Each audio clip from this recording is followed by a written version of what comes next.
Hi, my name is Shazib M. Larissa. I'm the founder and managing director at YY Ventures, a social business company based out of Bangladesh. And I am super happy to be part of this year's global brand convergence. I have the pleasure to introduce our next speaker, Larissa Sousa. Larissa comes to us today from her native Mozambique, working at the Gorongosa National Park. Larissa joined the Gorongosa project in 2017 and has been working to help change the lives of many local women and girls through education ever since. She is an advocate for women's empowerment, human development through education at all levels, and for the conservation of the park. Over the years at the Gorongosa National Park, she has tirelessly worked to help change lives of many women and girls around the buffer zone and raise awareness of conservation. The girls' clubs she oversees focuses on keeping girls in school and out of early marriages, as well as improving their reading and writing skills. Involved in all the educational programs in the park, her work is central to girls and early childhood development program. She is a global leader for the World Forum for ECD Mozambique. Those is the US may have seen the Gorongosa National Park featured several times on 60 Minutes program. The accomplishments of the park include its remarkable reinvigoration of the animal life and improving the lives of the people who live near it.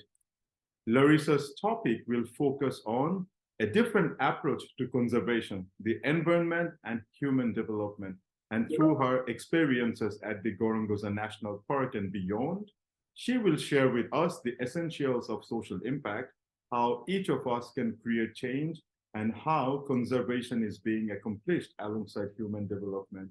It is with great pleasure we welcome Larissa Sousa, all the way from Gorongosa National Park to the global brand convergence. And I'm sure after hearing from Larissa, all of us will want to make a visit to the park really, really soon. Gorongosa National Park in Mozambique is known as one of Africa's greatest wildlife restoration stories. In 2008, the park had only 10,000 large animals. Today, over 100,000.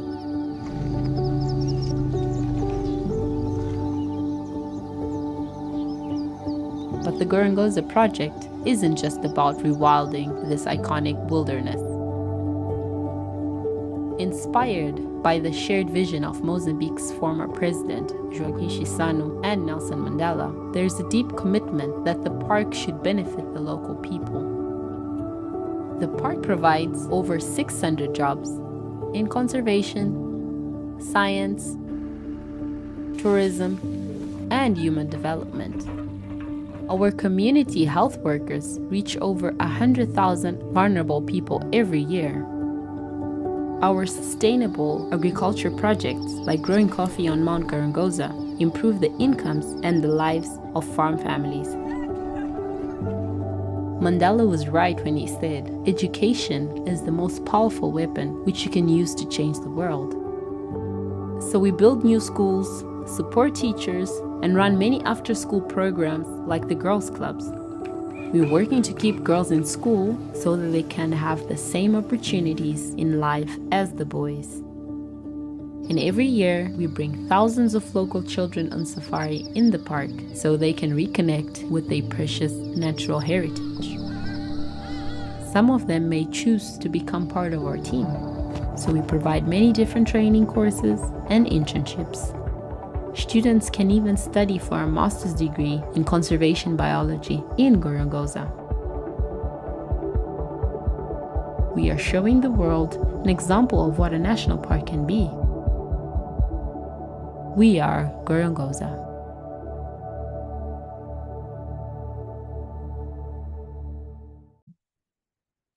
Hello, everyone. My name is Larissa Sousa, and I am the Associate Director of Communications Department in Gorongosa National Park. It is a pleasure to be here today, all the way from Gorongosa, to present you a bit about our work. Gorongosa National Park is located in the southernmost point of the African Great Rift Valley.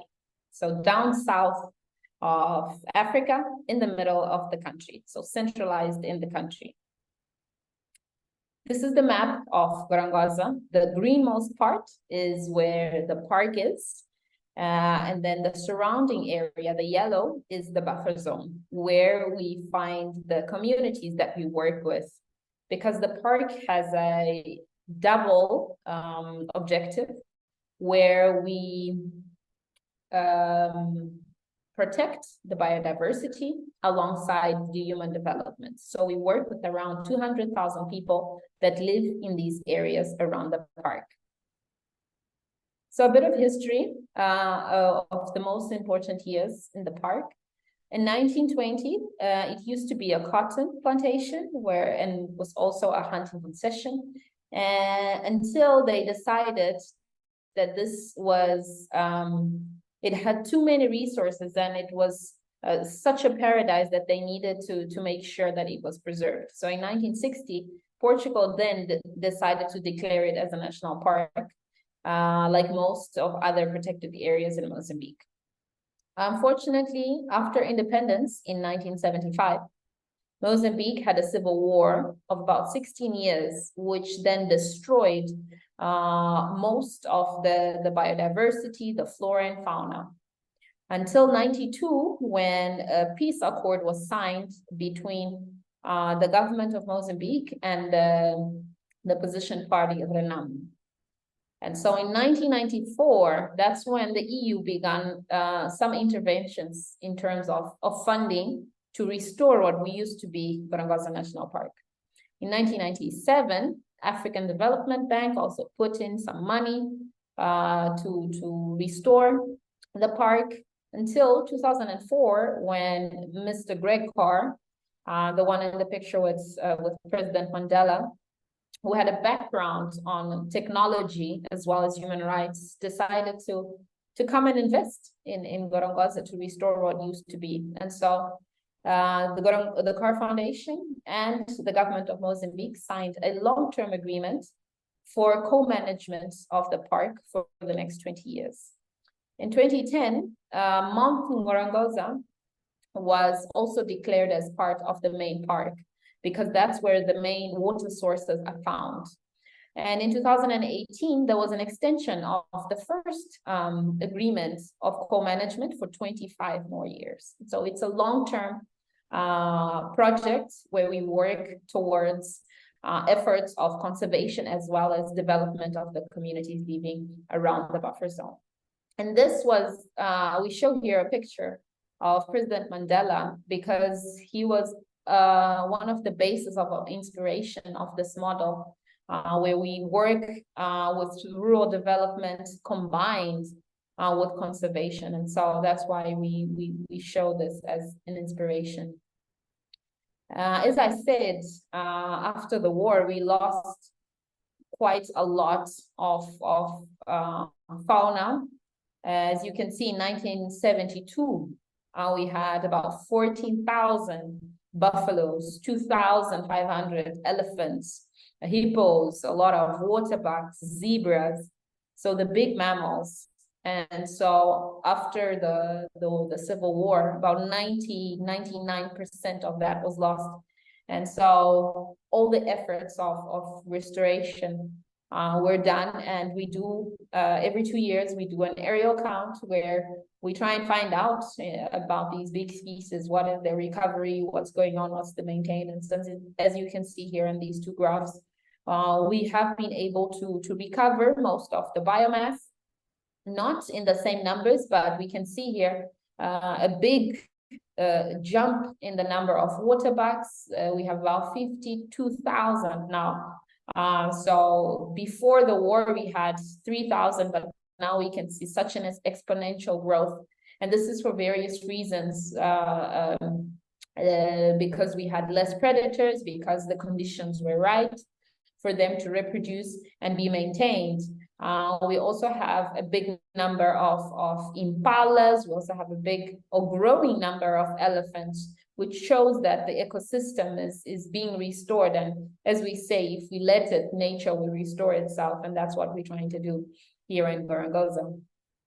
So in terms of what makes Gorongosa, we are divided into different departments, and one of them is conservation department, where we focus on the law enforcement.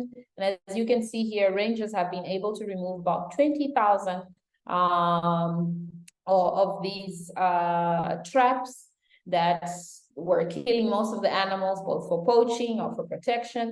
And so we are very proud that our ranger are doing this job. And also in Mozambique, we were the first park which introduced female rangers. And so that's something very important for us, because it brought this start of inclusion and gender balance. And also females are more sensitive in a lot of these areas. And so we just very proud of all the work they do. This is a compost picture taken within 24 hours, where you can see a waterhole and how many animals come to the same place for water. And for us, it's a very important picture, because it shows how much biodiversity there is back in the park. We've been able to reintroduce wild dogs, which had disappeared for about 30 years. We didn't have here in the park, and they're thriving. We received 14 in the beginning, and now we have a population of about 200. And so it's about creating the right conditions for them. We have from the big to the small animals. You can see a pangolin here on the right bottom corner, which is one of the most trafficked animals in the world. And here we have a pangolin rehabilitation center, where we make sure that we sensitize, we talk about the importance of this animal in the ecosystem. And the communities are now working together with us to make sure that they bring these animals out of trade, as well as if they find any wounded animals, they bring to us, and we try and help them and release them into the wild. We have big population of birds as well, migrating birds, antelopes, elephants. And we also have different landscapes. We have forests, we have mountain area, we have floodplains, we have savanna. So it's just a way that we show how diverse Gorongosa really is. And then we have the scientific department, because we are very much science-based, where we focus on both formal education, where we have a master's degree being taught entirely here in the park. And then we also have other academic capacity building that we do with different children that come around to visit our different laboratories here in the park, which is actually named after Mr. Edward Wilson, who is the father of the word biodiversity, and we're very proud to have received him a few times in Gorongosa. We have discovered a few new species to the world, as you can see here, and we've been able to organize them, to document them into the world. So we're very proud of that. I spoke about formal education, which we bring in 12 Mozambican students in a full scholarships on conservation biology master's degree. We also do various research programs, where we have partnerships with different universities such as Harvard, Oxford, that they do research on paleontology or other research on different flora and fauna in the park. We also have the human development and the livelihoods development, which is focused directly on the communities that are living around the park, where we have 3 main pillars, which is education, health, and community relations. So the different livelihoods, we are able to create after-school programs where we bring children into the park, show them, and also make sure that they understand of the importance of having the park conserved and restored, and show them the benefits that they can get. We also work in sustainable agriculture, where we have smallholder farmers that we provide technical support, that we also show them how to better create better harvest their cultures. We do coffee, we do honey, we do cashew as value chains that the communities can use as alternative for them to be able to have a surplus and sell for other activities that they do. This is a photo of the coffee being processed up in Mount Gorongosa. We've been proudly selling our coffee, not only domestically in Mozambique, but internationally, which all of the profit of this coffee and other livelihoods that I showed are supposed to come back into all the projects that we are doing, such as the education projects, such as the elephant project, to build resilient infrastructure to make sure that we are providing all the basic services for these communities to develop. We also have the communications department, where we work towards telling the story of Gorongosa and how we do conservation differently, to inspire other places to adopt this model where we have community engagement and community involvement to create nature-based solutions for their problems. As you can see here, we have different local news providers, and we also have international, such as National Geographic, CNN, CBS 60 Minutes, which we were showed twice, actually, our show about Gorongosa. So it's just to make sure that we are telling the story of why and when, why and how we are doing conservation here. We also have the tourism portion. We've been able to create more jobs. We've been able to improve our camps and also make sure that all the profits that we get from the tourism side can also go back into what we're doing for the development of the communities. Here are some of the activities that you can do when you come as a tourist, which is jeep safaris. You can do walking safaris, boat safaris as well. And this is basically the facilities that we have here in terms of the tourism side. Because we can't do that, all of that alone, we do have partners that help us make sure we do all of these activities. I'm very proud of our partners because they make sure that we are able to make this happen. So thank you very much to them. And this is what I had to show you today about Gorongosa National Park. Thank you very much. It was an honor, and I hope to see you in Gorongosa someday.